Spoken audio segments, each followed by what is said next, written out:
Sir, ayan na po, kompleto na po yung karga niya nga. Ayan na po. And then, yung mga ginawa namin, so that,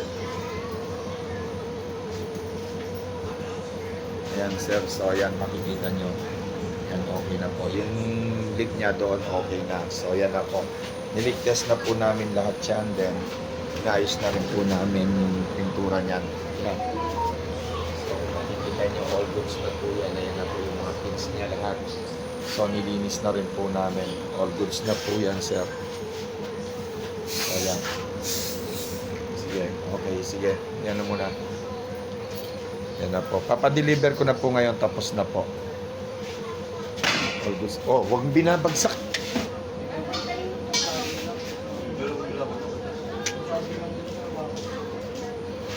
Sige, yan nyo na. So, all goods na po yan, sir. Papadeliver ko na po yan, sir.